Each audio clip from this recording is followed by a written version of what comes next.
myself sitting over there. Oh, did you want to start this side? No. Is this the normal side? That'd be a whole paradigm shift. Yeah. Hi, y'all. I'm Christa Wessel, the early morning host at All Classical Portland, which you all have pre-programmed on your radios, right?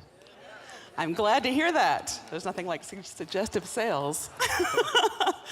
This handsome young man is a bassoonist in the Oregon Symphony. He's our second bassoonist in the Oregon Symphony. His name is Adam Trussell. That's right. Hello. And have any of you been to these pre-concert chats where I interview musicians of the symphony? I see a couple of heads nodding. I like to take the whole half an hour to get to know the musician themselves, because I find it helps create a connection rather than just a mass of tuxedos up here making music for us as actual human beings with really interesting stories. So I want to spend the whole half an hour, rather than talking about Sibelius and Wagner and Bruch, let's talk about Adam Trussell. That sounds good. And naturally, I'm very nervous because I'm normally not saying anything when I come here, just playing. So, right, you're just blowing through a weird instrument. Very weird instrument. Perhaps the weirdest instrument. And the coolest instrument on the stage. Okay, well, let's talk about that. It's very interesting. Is there anybody here who doesn't really know what a bassoon is? Adam brought his out. Should we start with a bassoon lesson? Sure, Not a literal lesson, because I don't know how to play the thing, but... Yeah. Well, it fits in this case, which some people are surprised about. Because it's a very long instrument. Yeah, here. But it's comes in many pieces, and it's very efficient in the way it packs up.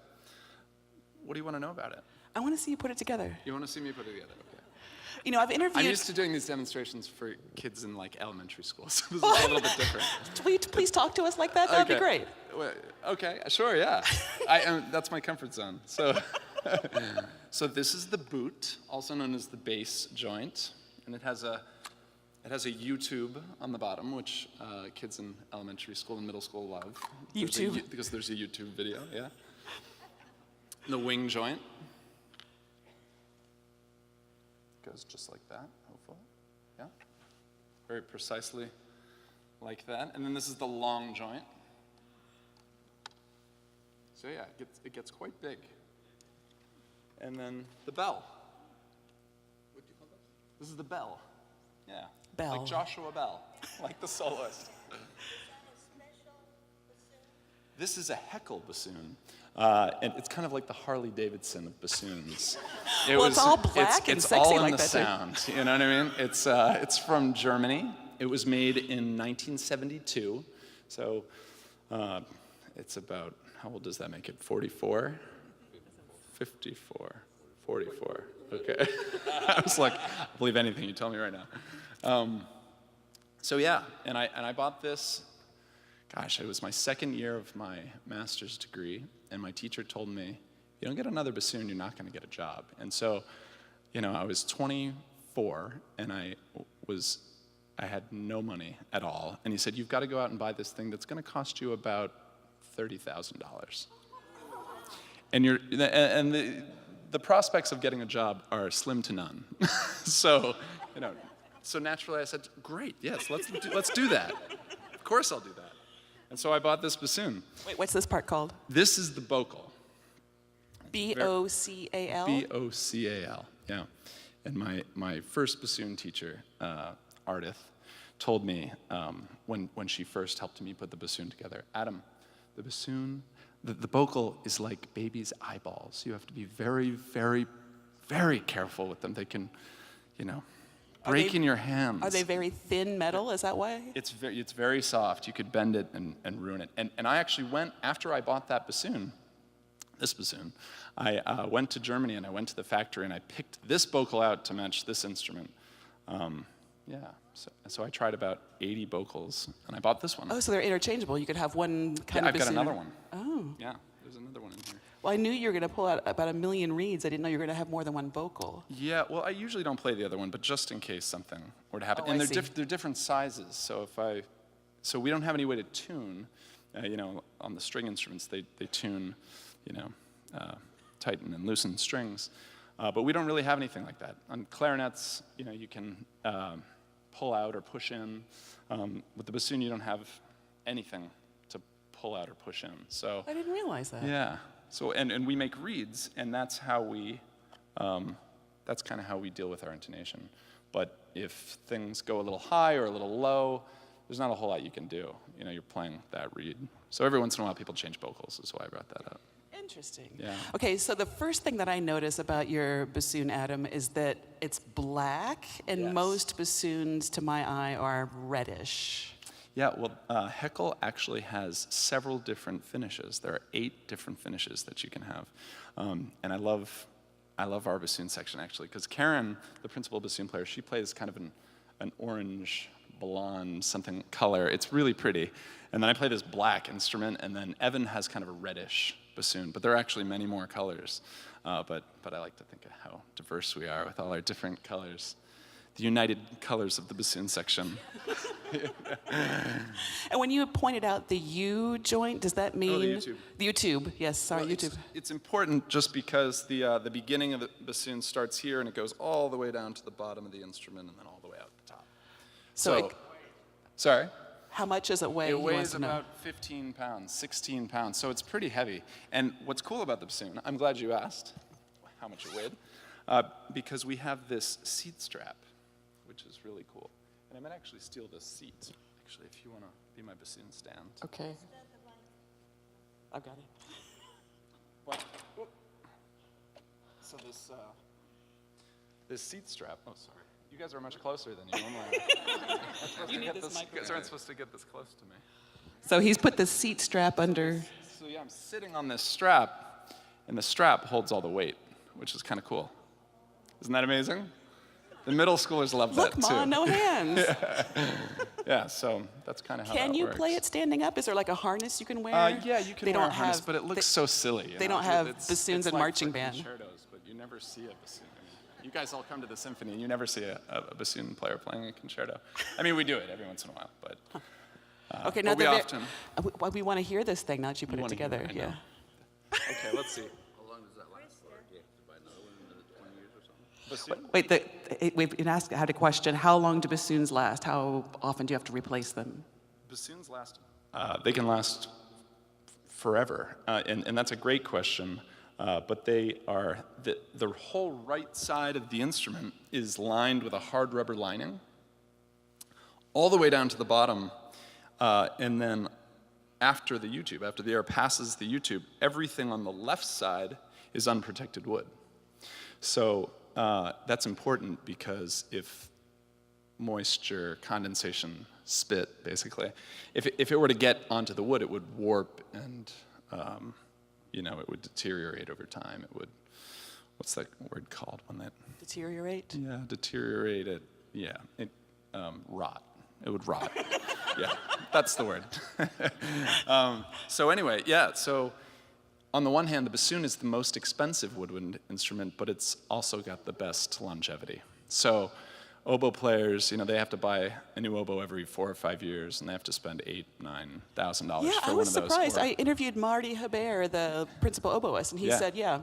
has to put down 8 or 10 grand every 5 or Right. 6 years. Right, and clarinets are a little bit less than that, but they have to buy a lot of them. They have an A and a B flat, at least 2 clarinets they'll play on every show, and then there's a bass clarinet and an E flat clarinet, and they have to play their auxiliaries a lot more. And I have a contrabassoon, which is our auxiliary, but I hardly have to play it.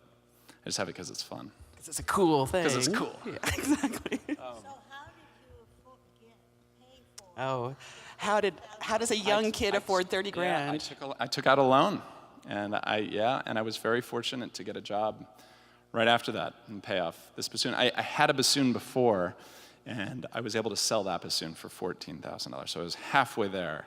This one was $28,315, and I paid for all of it. It took me a very long time, but I'm done paying for it. I'm proud to say. And now it's insured for $40,000, so they go up. So yeah, we should have all bought bassoons back then, because I think this thing cost like $1,500 in 1972. So yeah, it would have been a wise investment. Yeah, either that or we're in a bassoon bubble. I don't know. We could be. Who knows? I love it. And I'm going to ask you about the reeds at some point Yeah. too, because you can't be around a reed player. Ooh, that's very pretty. gorgeous. Wow. Without having an in-depth discussion about reeds. They're very colorful. They're very colorful. You hand make all the reeds. All professional reed players do. That's water. Just soak in it. It's definitely water, yeah. Okay. Do you have to do that before every time you play it? Soak Yeah, the reed a little bit? when the wood gets a little softer, it vibrates more easily. That's the idea. And how long are we going to sit here and wait for it to soak? I don't know. How long do you want to wait? We can wait 5 minutes. It's probably ready to go. Okay. Yeah, I played on that. Just a little scale or something first so we can get the idea of what this beast sounds like. Yeah. I should have thought of something to play.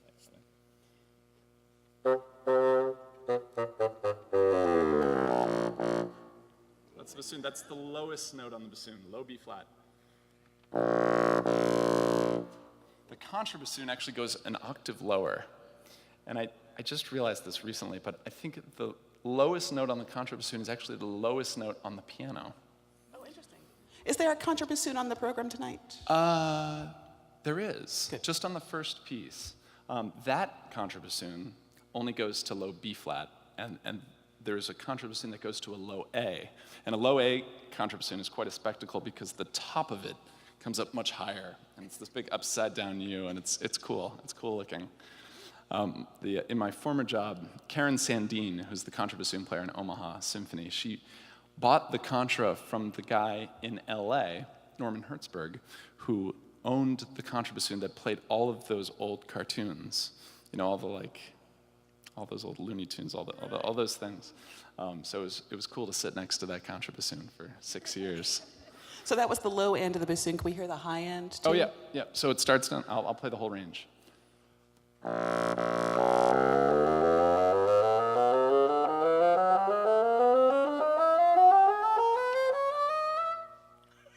That's a high E. Yeah. So much fun. Yeah. There's nothing like the bassoon. It's got such a distinctive sound. If I didn't play the horn, I would play that thing. Yeah, it's a cool instrument. Yeah. So let's talk a little bit about how you came to this instrument. Okay. But can you in the back see him? Can I make you move again? The instrument or me? You. Okay. Yeah, I love asking people who have found this as their profession, like when you were 5 years old, do you have a burning desire to play bassoon in a major symphony orchestra? How do you come to this instrument? How did you get here? What's your story, Adam Trussell?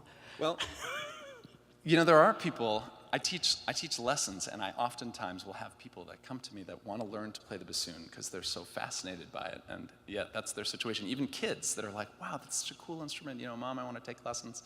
And my situation was very different, actually.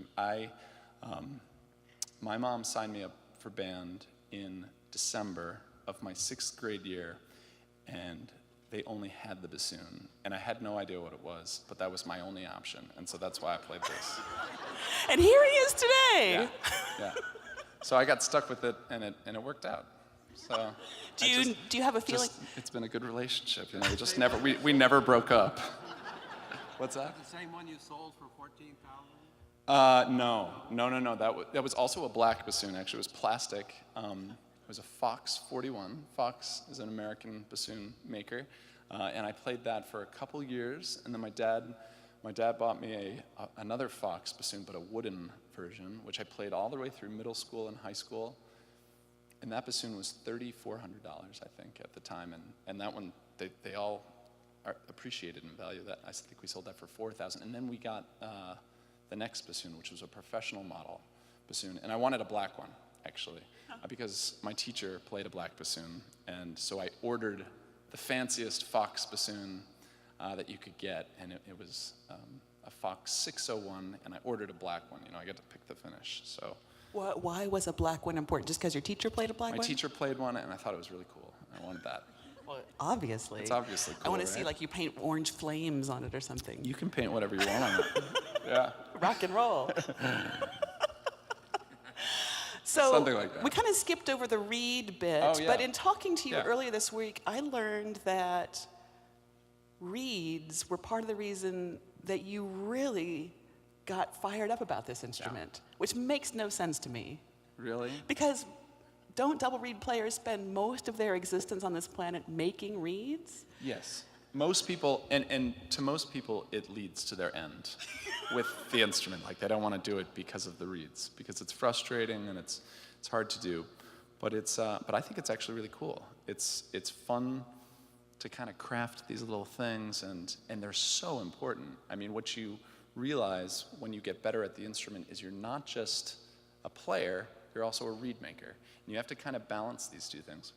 And there are people that are really great players and really lousy reed makers, and they either get lucky or they quit, you know, and a lot of them don't make it. And they're, you know, of course there are good reed makers who aren't very good players, and they don't get jobs either. But you really have to be able to do both of them. Why can't you buy them? You The can question buy is, them. why can't you buy reeds? Okay, so. And first, can you folks in the back here, Adam, you're holding Oh, sorry. There you go, this is better. I don't use this very often. Is that okay? Yeah, better. Why can't you buy reeds? You can't buy reeds. You can buy reeds, but they're not as good as the reeds that you would make yourself. And part of the problem is they take so long to make. And there are machines that will make reeds very consistently, but the wood is never that consistent, right? So you have to make every reed a little bit differently. You can buy all these hardness testers and density testers, things like that. I have a friend who's really crazy, and he weighs with a really specific scale every piece of cane that's cut to very specific dimensions so that he can try to calculate which piece of cane is going to be the best. Maybe I'm getting too deeply involved in this question, but sorry, let me finish this thought. Okay. No, there are people so machines can't make the reeds on their own. Somebody's got to play the reed and kind of break it in and know where it's going to go, because the cane develops as you play on it. Right? So you've got to kind of make it slowly and see what's going to happen. And usually those people are like me. They have jobs and they have to come and play later, and they keep all the good ones for themselves. You know, so. But you mentioned it's a long process. It's a so from really, really from the long moment process. you order the cane off the internet? What do? Do you go chop Yeah, it down in somebody's backyard? Yeah, well, you can do that, but the cane's not as good. You can most of us get cane from France and dry climates, you know, southern France, or there are people that buy cane from all over the world, Argentina, China, Australia. Does it come to you like a stick of bamboo or something? Yeah, it comes in tubes. So you've seen it growing out in fields. There's kind of a tube and then a little knot and then another tube and a knot, another tube and a knot. And it gets smaller as it goes up. And we require a certain diameter of cane. Bassoon players, contrabassoon players require a bigger diameter because the reeds are bigger. Oboe players require a smaller diameter because the reeds are smaller. And so we buy tons of these tubes and we age them. And we've all got several pounds of this stuff in like Ziploc baggies in our closets, aging, because the cane gets better over time. And it's nuts what we do it. And because it's so important, right? You need really good cane to make good reeds. We can make everything else really consistently. You know, we can be very precise about how we measure things and the machines that we use, but we have no control really over the cane. So we need good wood to make good reeds. And when you briefly flashed your reed case, the thing that stood out to me, and if you're willing to stick around for a few minutes afterwards to show these off, I've seen some reed players' cases, and it just looks like, you know, here's a reed with some yarn holding the whole thing together, here's a reed with some yarn, but you've like decorated and painted and fancified all your reeds. Yes. Well, I use hot glue. Karen and I both use hot glue, and it's kind of not, the normal thing to do is use string, like you're talking about, but the string becomes really brittle when you put this glue on top of it, and the cane expands and contracts with humidity. And so that string slides off, and it's really irritating. And so we've started using hot glue, and a lot of people are doing it now. And you can buy colored hot glue, which a lot of people don't know. You can buy colored hot glue on the internet, and cut it up and make swirly designs I'm imagining you and with sparkles. I was going to say, I imagine you We and all like Karen sparkles in our Miller, reeds. the two, the Yeah. first and second bassoonists in the orchestra, sitting and like having a scrapbook night, you know, with your Yeah. glitter and. Yeah, you can't see it from back there, but we've got sparkles on our reeds. That's what these interviews are about, right? Exactly. Finding out where the sparkles are. Do you really have sparkles on your I reeds? do, yeah, I'll show you. I thought you were just kidding. No, I'm not actually kidding. There's sparkles in there. Little blue Oh, in the glue? Yeah. Let's see if I can find a sparkle. See, aren't you glad you came early? Sparklier reed. There's some more Oh, yeah. Opalescent, too. Really lovely. Yeah. So are you crafty in other realms of your No. life? No, No. not really. You probably don't have time. You're making so many reeds. Yeah. But like I told you the other day, there's something really nice about being able to make something you can hold on to, you know? So we practice all these hours, you know, we sit there and play, and we see improvement in our sound or our technique or whatever, but there's really nothing you can hold on to.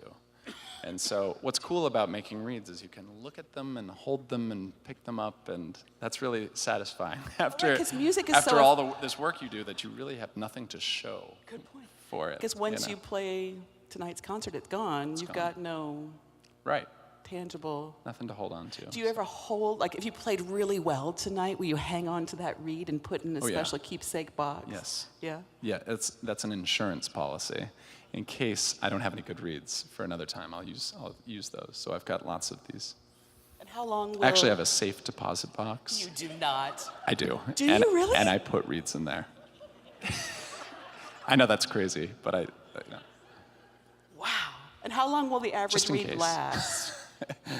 I play the good reeds maybe 15 or 20 hours. That's it. And how many hours do you think you have put into Each that? reed. Yeah. As far as, well, From like the even machining or well, the even like the from time? cane acquisition. Okay, so yeah, I aging, buy and all the that stuff. cane. I've got tube cane in my closet that I bought in the early 2000s, like 2001, 2002. So I'm aging this stuff forever, and then we split the cane, and then we gouge the cane. So we take out the belly of the cane, the underside, the part. really soft kind of yucky stuff that wouldn't make a good reed, and we scrape that out, and then we let the cane dry.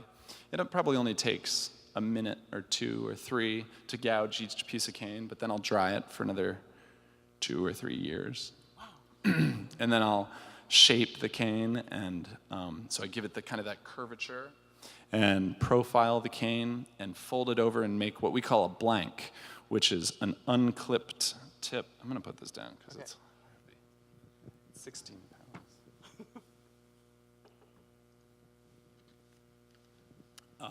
And so then I make these blanks, and I put those away, and I age those for anywhere from 6 months to 2 or 3 years. I've got blanks that are 10 years old that I've been aging. And so the more slowly we do this, the kind of the better we think the product will be. So we try to go as slowly as possible. So basically, we're just getting really far ahead, you know, in the process. It probably That's makes amazing. about 10 hours to make. I make them in groups of 24. It takes about 10 hours to make 24 blanks, but then I age them, and that's all before I clip the tips. So then we clip the tips, and I like to clip 4 reeds a week. I realize this is totally a different language. I start 4 reeds a week, and I just play them for a minute, and then I approach them the next week. They dry there on my stand, and then I approach them the next week, and I play them for 5 or 10 minutes, and I clip them a little bit shorter. I work on them a little bit, you know. I don't spend much time. I wait another week, and then I play them for 15 minutes, and then I wait another week, and I play them for 20, 30, 40 minutes, and then I wait one more week, and I'll play them as much as an hour. So I have 5 weeks of reeds sitting in front of me, 20 reeds, and after those 5 weeks, I select 2 of the 4, and I get rid of the other 2. And those 2 go into that safe deposit. No, not the safe deposit box.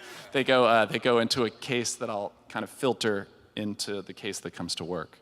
And so I'll have 20 or 30 at any given time in that box. And so then they come to work 3 or 4 months later. But I'm especially crazy. Not everybody I was going to say, does are you this. particularly methodical and Yeah. you're Yeah, a little crazy? I'm a little crazy. Okay. Yeah. There's a question right down here, too. Sure. Do you name them? Do I name Do you them? name the No. reeds? No, I would run out of names. I make hundreds a year, so I should name them though. You know, you say you put your cane away, let it age. Yeah. Okay, after you've got it all done and put in your little case there, again with time, does it age more and alter it at all? The question was about continued aging of reeds. Yeah. After he's like even stored them in his case. Yeah,